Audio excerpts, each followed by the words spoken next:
Hello, everybody. In this video, we are going to go over the paper folding methods and the diagonal method for locating a midpoint on a shape. Now, I'm going to start by just looking at a piece of string here and just kind of explaining the logic behind what we're doing. So let's say I have this piece of string and I want to know the midpoint. I want to know the middle point so I can split it into two equal parts.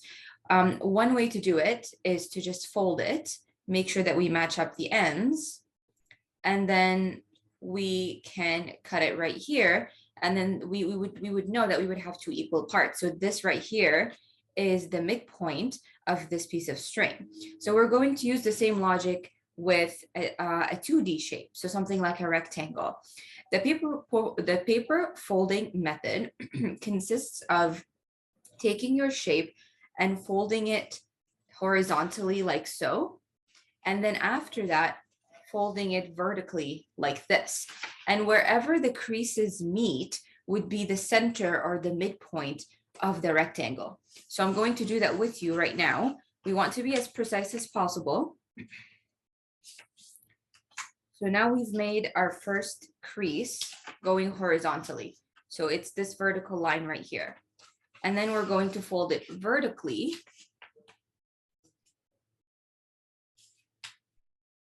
And form a really good crease. And then we would open up our paper. And now we have another crease going horizontally. So the two creases meet right here in the middle, and I'm going to mark it with a pencil. So this right here is let me make it darker. This right here is the midpoint of this rectangle. Now, what are we doing essentially? Why does this method work? The reason it works is because we're finding the midpoint of the length, and then we're finding the midpoint of the width, and then we see where they meet. So what that means is if I measure the length of this rectangle using my ruler, I get 18 centimeters. From here to here, I get 18 centimeters. So I'm going to label that. Now, half of 18 is 9 centimeters. And I know that because if I divide by 2, I get 9 centimeters. So I know that I can measure from any edge, either the left or the right, 9 centimeters. And that would be half the distance this way. So I'm going to do that. So 9 centimeters is here. And what I can do is I can draw a line exactly where the 9 centimeters should be. Now, if you've already done the paper folding, you'll notice that the 9 centimeters is exactly along the crease, because when I folded it, just like I folded that piece of string, I got the midpoint right here, right? Okay, so now we know that we can do it using a ruler too. And I'm going to explain why that's important in a few minutes. Now, for the width, I'm going to do the same thing. I'm going to measure the distance, and it's 14 centimeters. And half of 14 centimeters, if I divide that by 2, that gives me 7 centimeters. So I'm going to measure 7 centimeters from the top or the bottom. It doesn't matter. So this is 7 centimeters here. And then I draw a line directly there. And I want to make sure that it's horizontal and it's not slanted. Okay, there it is. So if you notice, when I drew that line, the midpoint is directly where we found the original midpoint to be when we folded our paper, right? Because when we fold it like this part right here is the center line. So now we've actually looked at two methods for finding the midpoint of a rectangle. We looked at the paper folding method, and we looked at why it works, which is by finding the midpoint of the length and the width, and then marking where they meet, okay?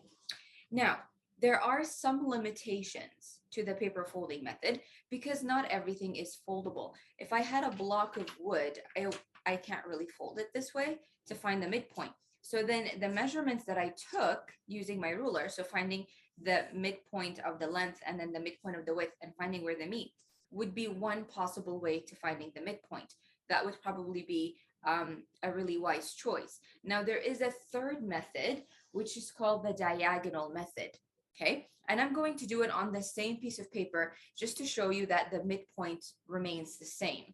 So the diagonal method works for most quadrilaterals. That means four-sided shapes. So even if I had a parallelogram, if I had a rhombus, I can still use the midpoint method. If I had a square, I can use the diagonal method. I can use the diagonal method. So how does the diagonal method work? Well, with a ruler, we draw two diagonals on our shape. The first diagonal matches one corner to the opposite corner, and the other diagonal connects this corner to its opposite corner. Where the two lines meet is the midpoint. So let's do that. I'm going to do it in pen, so the color is a little different. So let's start by matching up. I need a longer ruler, so give me a second. Okay, there we go. So I'm going to start by connecting this point and this point, these two corners. Okay, and then I draw a line. So that's my first diagonal. And then I'm going to do the same thing with these two corners.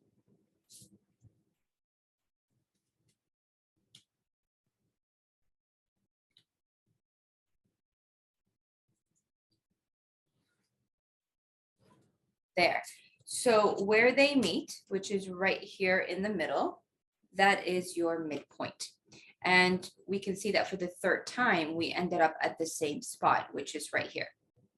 So in this video, we've considered three different ways for finding the midpoint of a 2D shape, such as a rectangle or a parallelogram or a rhombus or a square. One method was the paper folding method, when we fold it lengthwise and then widthwise to find the center. One is by measuring the length and width, and then finding the midpoint. And the third method is by drawing diagonals and then finding where the two diagonals intersect, and the point where they intersect is the midpoint.